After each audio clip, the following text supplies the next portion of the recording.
Jadi masyarakat penerima PKH, program PKH atau penerima bantuan sosial yang lainnya itu nanti didorong supaya mereka ini tidak selamanya menjadi penerima PKH. Jadi ada satu fase di mana mereka ini naik kelas nanti, Mas.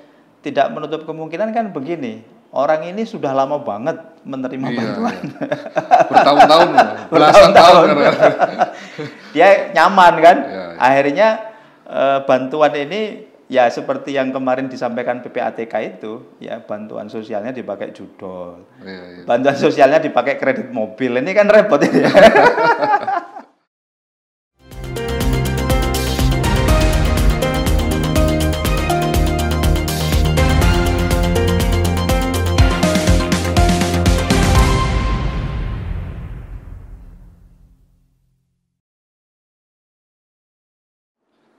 Halo, berjumpa lagi bersama saya Yasin Al-Rafiri akan menemani Anda selama 30 menit ke depan. Dan masih di podcast kita, podcast Sang Legislator. Nah, pemirsa dan dimanapun Anda berada, kita hari ini kedatangan tamu spesial, yaitu Bapak Puguh Pamungkas, anggota Komisi E DPRD Jawa Timur. Selamat siang, Pak. Selamat siang, Mas Yasin. Gimana kabarnya, Pak? Alhamdulillah, baik. Alhamdulillah.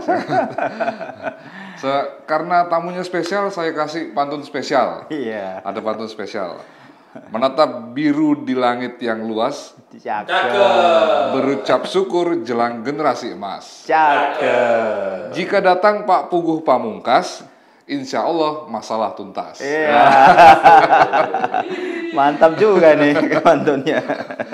Nah, pemirsa, Pak Puguh ini salah satu legislator yang ada di sini pada kesempatan kali ini adalah beliau memang concern di bidang Kesra ya Pak ya, Komisi E, dan kebetulan beliau juga dokter dan memang concernnya di bidang kesehatan. Tapi ini pada kesempatan kali ini kita menyentuh Kesra yang lain ya, kesejahteraan dan juga ke bidang sosial. Karena tema kita dongkrak standar hidup layak demi pertumbuhan IPM Jatim. Indeks prestasi, indeks pembangunan manusia itu sedang trennya naik gitu angkanya. Cuman kenyataannya gitu loh. Kenyataannya kan gini Pak Puguh. Sekali ini itu daya beli masyarakat diakui oleh semua pengamat ekonomi itu menurun. Nah, menurut Pak Puguh sebagai seorang legislator, ini melihat ini kenapa sih bisa begitu? Iya, Mas Yasin. Jadi situasi ekonomi yang saya sebut sebagai situasi ekonomi yang sedang winter ini kan sebenarnya runtutannya itu kan sejak kita COVID ya. Pandemi COVID 2020 sampai 2022 lah ya, baru mulai mereda itu. Ini kan masih berlanjut. Ditambah lagi kontraksi ekonomi global akibat beberapa peperangan di beberapa negara, terus kemudian juga ini akhirnya merembet kepada situasi ekonomi nasional yang mengalami kontraksi begitu. Ditambah lagi situasi ini kemudian menyebabkan banyak industri itu yang pada akhirnya menyatakan diri pilot begitu. Akhirnya dengan kondisi ekonomi yang seperti itu banyak PHK terjadi, ya, banyak kemudian lapangan pekerjaan semakin mengecil. Nah, otomatis dengan situasi yang seperti ini menjadi satu siklus mata rantai kondisi sosial kemasyarakatan yang saling berdampak, yang mengakibatkan pada akhirnya daya beli masyarakat itu turun. Begitu. Nah, situasi jamak yang terjadi pada beberapa waktu terakhir ini memang ini menjadi perhatian yang cukup serius ya bagi semua kalangan, dan menurut saya memang ini harus menjadi tanggung jawab kita bersama, baik pemerintah, swasta, seluruh elemen masyarakat, untuk kita bersatu padu mengatasi situasi ekonomi nasional yang bahkan mungkin regional ya di Jawa Timur yang hari ini tidak bisa kita pungkiri sedang mengalami situasi yang winter tadi itu, sedang mengalami situasi yang kurang baik begitu, sehingga menyebabkan daya beli masyarakat turun, menyebabkan lapangan pekerjaan yang dihasilkan semakin mengecil dan seterusnya, kira-kira begitu. Termasuk salah satunya disparitas yang makin menganga. Itu gitu. pasti akan terjadi seperti itu. daerah-daerah yang tentu jauh dari pusat-pusat kota, ini juga akan semakin terdampak begitu dengan situasi ekonomi yang sekarang begitu. Apalagi kalau kita lihat potret di Jawa Timur itu kemiskinan yang jumlahnya masih cukup tinggi ya, 3 jutaan ya. Meskipun menurut data statistik kan kemiskinan ekstrim di Jawa Timur turun ya, dari 1 juta sekian menjadi 200 ribuan. Tetapi secara global angka kemiskinan di Jawa Timur masih cukup tinggi, sekitar 3 juta lebih. Nah, ini tentu kalau kita perdalam, kita zoom out, kemiskinan itu kan pemberi urun paling banyak itu di perdesaan. Mereka yang jadi buruh tani, jadi petani dan sebagainya. Ini yang menjadi penyumbang tertinggi angka kemiskinan. Dan kalau kita lihat Jawa Timur ini kan jumlah desanya sangat luar biasa banyak, ya kan, 38 kabupaten kota, sekitar 8 ribuan lebih desa. Dan ini sebagai bentuk potret bahwa Jawa Timur adalah desa. Berarti kan pusat kemiskinannya cukup luar biasa banyak begitu. Kalau tadi disebut tentang disparitas, ya pasti akan terjadi seperti itu. Jadi masyarakat di desa yang selama ini mereka berprofesi sebagai buruh tani, dengan situasi ekonomi yang sekarang, daya beli masyarakat turun, otomatis kan sektor pertanian ini juga akan terdampak begitu. Kalau pertanian terdampak, ya kan, kemampuan beli terhadap hasil pertanian berkurang, menurun, kemudian hasil pertanian tidak terserap, lalu buruh-buruh tani ini bekerjanya seperti apa dan sebagainya. Maka ini dibutuhkan, menurut saya dibutuhkan salah satu intervensi ya dari pemerintah Provinsi Jawa Timur untuk mengurai permasalahan ini, supaya potret penurunan angka kemiskinan ekstrim yang terjadi di Jawa Timur menurut data statistik itu ini tidak hanya sekedar dalam potret angka begitu, tetapi menjadi bukti real ya di tengah-tengah masyarakat yang benar-benar mampu dirasakan masyarakat gitu. Apalagi dengan kondisi yang semakin winter tadi, terus ada momen-momen peristiwa-peristiwa yang itu tentu akan menyayat hati, sehingga muncullah aksi unjuk rasa yang Agustus kemarin kan Pak Pugu. Nah, artinya apakah di Jatim sendiri ada beberapa wilayah yang tingkat kekacauannya cukup parah ya, sampai bakar-bakaran gitu. Nah, ini kan ini sudah Pak Pugu anggap sebagai momen yang cukup melukai melukai publik artinya gitu, dengan kondisi yang semakin ini, terus pajak semakin tinggi gitu.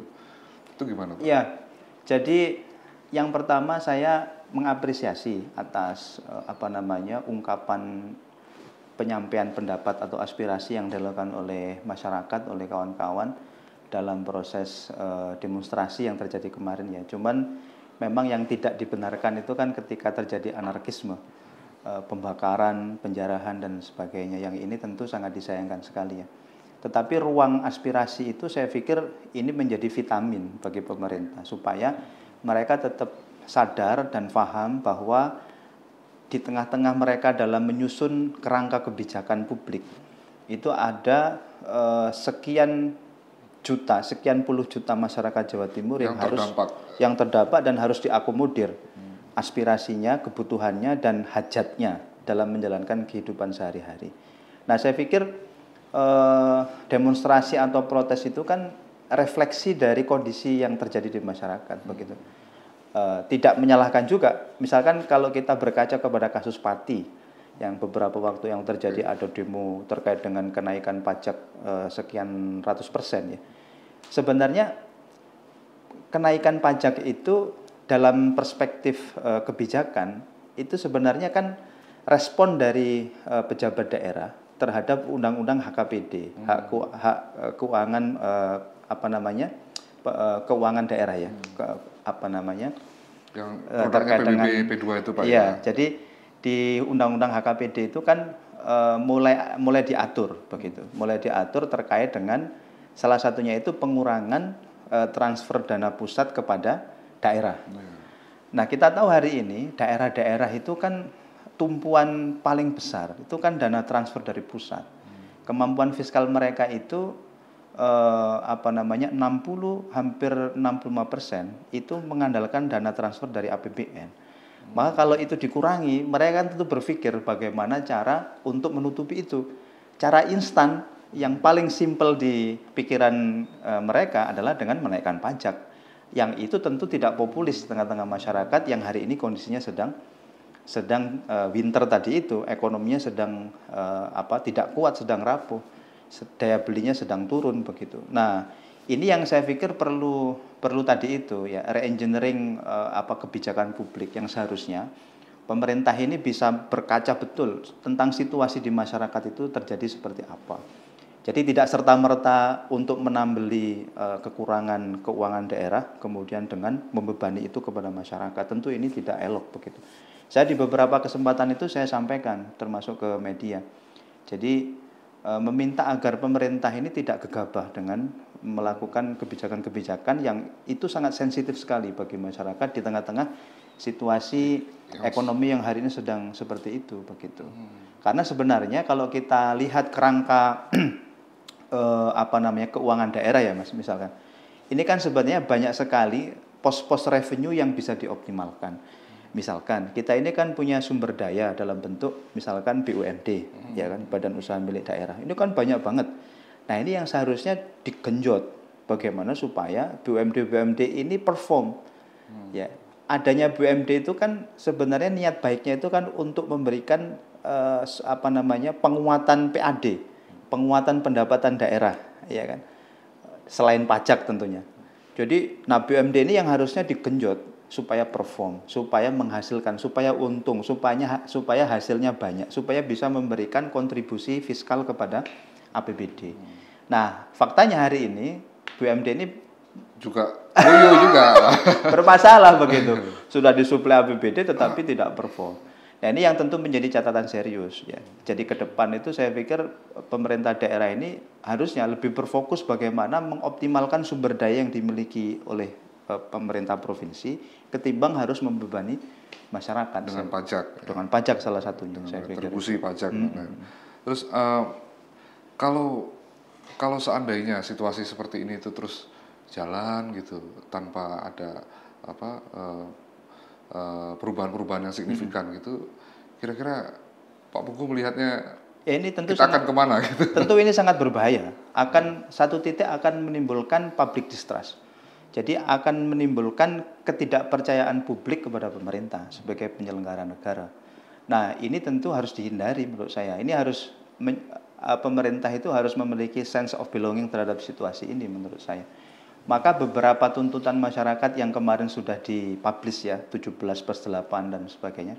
Termasuk kemarin teman-teman Cipayung Plus juga ke DPRD Jatim ya menyampaikan tuntutannya dan saya termasuk di fraksi yang juga bersuara untuk bagaimanakah DPRD ini berupaya secara serius untuk mewujudkan tuntutan tersebut begitu. Nah, salah satunya Mas Yasin, kita di PABBD 2025 ini yang kemarin barusan paripurna ya Pak? Yang kemarin baru saja disahkan menjadi perda. Itu kita salah satunya itu kemarin menginisiasi terutama di Komisi E di Kesra. Itu kita menginisiasi memberikan beasiswa untuk anak-anak miskin, anak-anak SMA, SMK, jumlahnya 48.300-an siswa se-Jawa Timur, SMA, SMK, SLB, masing-masing anak dikasih duit 1 juta. Nah, ini salah satu wujud nyata saya pikir, ya daripada duit itu tidak langsung mengena diberikan masyarakat, kemarin kita menginisiasi untuk memberikan program beasiswa itu, termasuk juga ada program KIP Putri Jawara itu, penguatan KPM PKH ya, keluarga penerima manfaat program Keluarga Harapan itu diberikan suplai suntikan penguatan modal bagi mereka yang sudah punya usaha senilai 3 juta per PKH itu. Itu sebagai wujud dari bahwa hal-hal yang seperti ini yang harusnya diperbanyak gitu. Ya, yang langsung menyentuh kepada masyarakat. Karena kalau kita mengacu kepada IPM tadi itu, indeks pembangunan manusia, yang salah satunya itu diukur dari kemampuan pendapatan per kapita, yang salah satunya juga diukur dari usia harapan hidup, yang salah satunya juga diukur dari rata-rata harapan sekolah. Maka ketiga instrumen itu kan sangat lekat sekali dengan intervensi kebijakan pemerintah. Ya misalkan kayak tadi itu ada beasiswa. Ini kan tentu memberikan angin segar. Rata-rata masa bersekolah lebih. Iya, lebih harapan tahan ya, Pak, sekolahnya ya. kan lebih menurut data statistik itu kan harapan sekolah di Jawa Timur itu kan 13 tahun. Meskipun rata-rata sekolahnya baru 8 tahun. Artinya ada kesenjangan sekitar 4 tahun. Nah, ini yang perlu terus kita dorong. Dikejar, ya. Iya, supaya mereka kalau 13 tahun itu kan berarti mereka tuntas SMA. Nah, ini yang perlu terus harus kita dorong supaya kalau anak-anak di Jawa Timur itu minimal sekolahnya SMA, saya pikir secara kapasitas intelektual, terus kemudian mereka bisa diserap di dunia kerja, di dunia industri, ini kan semakin besar peluangnya. Termasuk juga kalau kita berbicara tentang usia harapan hidup, ya yang rata-rata menurut statistik itu 75 tahun di Jawa Timur. Nah, tentu ini kan terkaitnya juga dengan kesehatan. Maka jaminan kesehatan untuk masyarakat, ya, kontribusi terhadap program JKN, BPJS, ini juga perlu terus kemudian kita kawal begitu agar benar-benar menyentuh kepada masyarakat di Jawa Timur sampai lapis paling bawah begitu. Kalau standar layak hidup gitu gimana Pak? Artinya apa? Sementara ini pemerintah provinsi sudah melakukan akselerasi apa untuk salah satunya itu kan kalau kelayakan hidup itu diukur dari pendapatan per kapita tadi ya. Menurut statistik itu kan kita di angka 1,3 juta ya per kapita per bulan. Ya. Nah, ini yang tentu perlu memang terkadang kan memang per kapita pendapatan per kapita ini perlu di cross check dengan angka Gini rasio ya. Angka ketimpangan ya. Ini kan kalau yang kaya banget banyak ya kan sama aja kan. Berarti ini tidak merepresentasikan kondisi real di lapisan paling bawah. Tidak rata-rata jadi. Karena yang kaya juga banyak, yang miskin. Iya, sehingga ketika dibagi itu kan ya nggak merepresentasikan kondisi real. Maka untuk meningkatkan standar kelayakan hidup di Jawa Timur, saya pikir beberapa program yang kemudian kita kemarin kawal ya di DPRD yang langsung menyentuh kepada urusan sosial kemasyarakatan itu termasuk pendidikan adalah ya tadi itu kita memberikan supporting kepada keluarga penerima PKH tadi itu yang mereka masuk di desil 1 sampai desil 4. Kemudian memberikan. Jadi penerima PKH nanti secara teknis langsung ditambahin sama betul yang dana APBD. Yang mereka punya usaha, cikal bakal usaha, mereka nanti dikasih bantuan modal senilai 3 juta. Nah, sekarang itu kan konsepnya Mas, setelah ditransform dari dulu kan namanya DTKS ya, Data Tunggal Sosial Kemasyarakatan itu. Kemudian sekarang kan diganti menjadi DTSEN, Data Tunggal Sosial Ekonomi Nasional. Nah, di DTSEN ini kita lebih fair sebenarnya. Jadi data itu benar-benar merepresentasikan kondisi di lapangan, meskipun memang tetap harus diteliti ditelaah terus ya, karena tidak menutup kemungkinan di bawah itu kan data itu tidak akurat, akurasinya sangat rendah begitu. Ada karena saudaranya kepala desa, saudaranya perangkat desa akhirnya dimasukkan sebagai penerima bansos dan sebagainya. Nah, di skema jaminan sosial sepanjang hayat yang dibuat oleh Kementerian Sosial itu yang kemudian di breakdown ke Dinas Sosial Provinsi Jawa Timur, di situ ada namanya skema itu graduation. Jadi masyarakat penerima PKH, program PKH atau penerima bantuan sosial yang lainnya itu nanti didorong supaya mereka ini tidak selamanya menjadi penerima PKH. Jadi ada satu fase di mana mereka ini naik kelas nanti. Ya, naik kelas. Finally-nya itu ketika dikasih tambahan modal tadi itu, tambahan modal untuk usaha dan sebagainya, yang harapannya dengan mereka diberikan tambahan pembiayaan permodalan itu, mereka bisa mandiri, sudah tidak lagi menjadi kategori keluarga miskin. Nah, ketika sudah naik kelas seperti itu, mereka digraduasi, diwisuda dari miskin, sehingga program itu bisa diberikan kepada masyarakat yang lain yang masih membutuhkan. Tapi Pak Pugu, seringkali masalahnya itu adalah pada data. Betul. Jadi apa yang digunakan standar data atau barometer dari pemerintah provinsi untuk memberikan dana bantuan-bantuannya? Apakah masih menggunakan data yang dari pusat juga yang pembagian PKH itu atau gimana? Atau punya ini sendiri? Ya, ini menarik memang. acuan di dalam, memang kan kita begini ya, acuan di dalam men-spending program, men-spending anggaran APBD itu kan acuannya memang berbasis data yang dimiliki oleh pemerintah. Salah satunya kalau data kemiskinan itu memang kita dapatkannya itu dari pemerintah pusat, dari Kemensos, begitu. Data masyarakat yang masuk dalam desil 1 sampai desil 2, desil 3, desil 4 itu siapa saja begitu. Itu di situ. Memungkinkan nggak Pak Pugu kalau punya survei sendiri, pemerintah provinsi maksud saya, untuk mengklarifikasi data? Iya, sangat mungkin. Makanya itu kemarin yang juga saya usulkan ketika rapat bersama Dinas Sosial, saya meminta bahwa data yang diberikan oleh Kemensos, ya data angka kemiskinan, miskin ekstrim, masyarakat yang penerima PKH itu harus terus dimutakhirkan, harus terus dievaluasi begitu. Pemutakhiran mestinya kan dari bawah kan? Dari bawah. Jadi di bawah itu kan ada namanya TKSK. TKSK itu petugas pendamping di level kecamatan yang ditempatkan dari Kementerian Sosial, mereka ditempatkan di kecamatan-kecamatan untuk mendampingi, mensupervisi, menginput data, termasuk mengevaluasi data DTSEN tadi itu. Nah, kuncinya memang di sini. Ketika mereka ini menyajikan data yang valid, yang akurat, yang sesuai dengan fakta di lapangan, maka bantuan itu pun juga pasti akan tepat sasaran. Makanya fungsinya kayak seperti saya ini sebagai representasi dari perwakilan masyarakat itu kan terus mengawasi itu. Ya, termasuk program beasiswa yang 48.000 ini kan itu ngambil datanya dari DTSEN itu. Dari DTSEN. Jadi pemerintah itu sudah punya data, anak-anak ini siapa, namanya siapa, sekolah di mana, masuk kategori, masuk ke DTSEN apa enggak. Nah, ketika masuk maka mereka berhak diusulkan menjadi penerima beasiswa itu. Termasuk yang PKH tadi itu, termasuk yang KIP Putri Jawara yang bantuan 3 juta per keluarga tadi itu. Itu memang asal muasal datanya memang diambil dari situ begitu.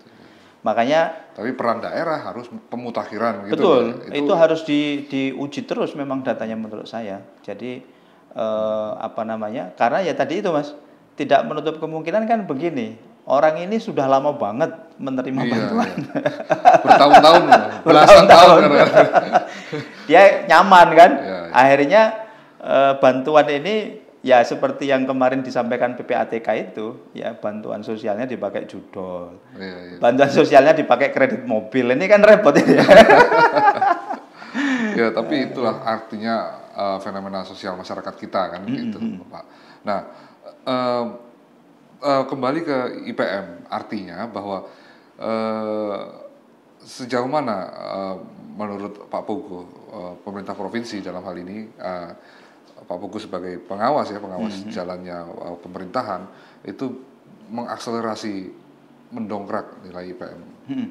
Saya pikir upaya itu terus kita sinergikan ya. Artinya kita di DPRD provinsi juga mendorong supaya item-item yang bisa membuat positif pertumbuhan IPM itu bisa terwujud dengan berbagai macam usulan program dan intervensi anggaran yang kita usulkan. Itu juga kita berharap kita juga melihat itikat baik itu juga dilakukan oleh pemerintah Provinsi Jawa Timur ya. Misalkan kalau kita lihat dari aspek aspek peningkatan IPM yang tadi itu ya, misalkan terkait dengan pendidikan, itu kan ada di Jawa Timur itu selain dana BOS yang inmak yang diberikan oleh APBN ya, itu kan kita ada mengalokasikan sekitar 119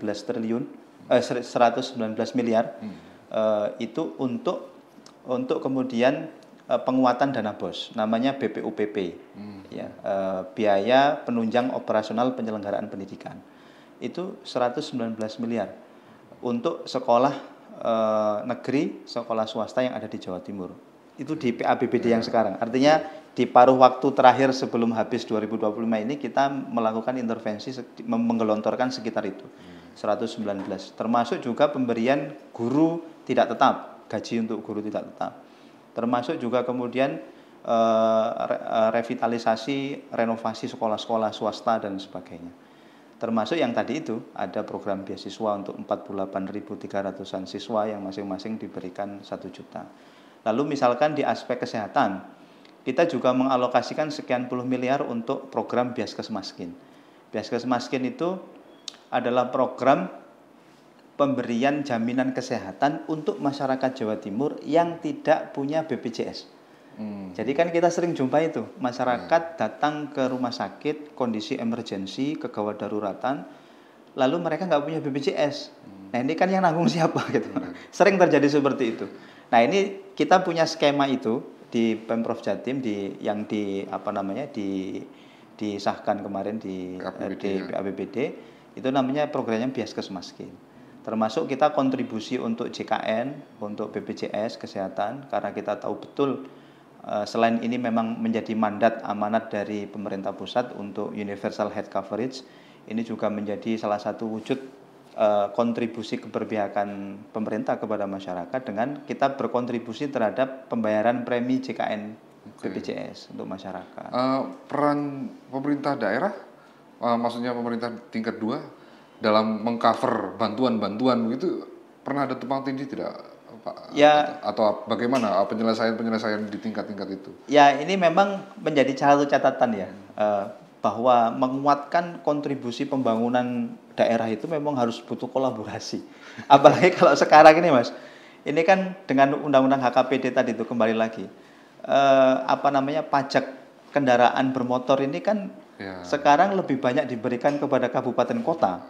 Kalau dulu kan 70%-nya ke provinsi, 30%-nya ke kabupaten kota. Sekarang kan cuma 44% untuk provinsi, lebih banyak ke kabupaten kota. Artinya sebenarnya kabupaten kota ini memiliki ruang kemampuan fiskal yang semakin hari itu semakin meningkat. Sebenarnya begitu ya. Begitu. Tapi untuk perkotaan kan itu Pak.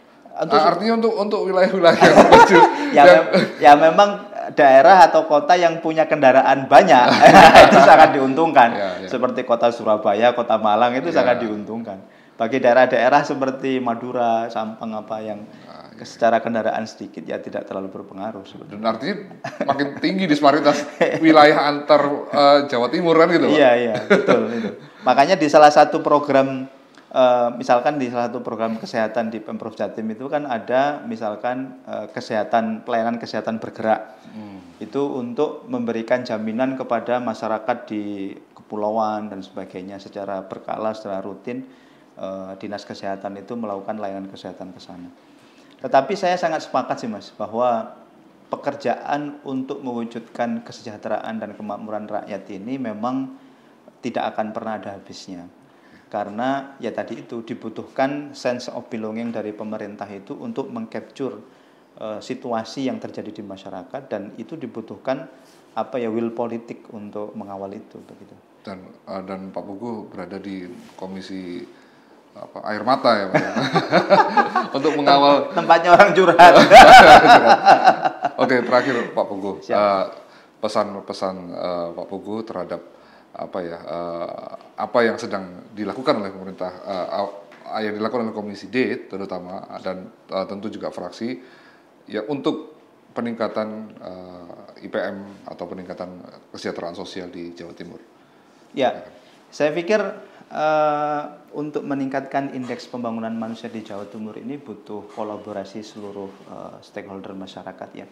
Pemerintah, swasta, masyarakat, organisasi kemasyarakatan termasuk media memiliki urun rembuk yang sangat luar biasa di dalam proses untuk membuat IPM di Jawa Timur ini semakin positif dari waktu ke waktu.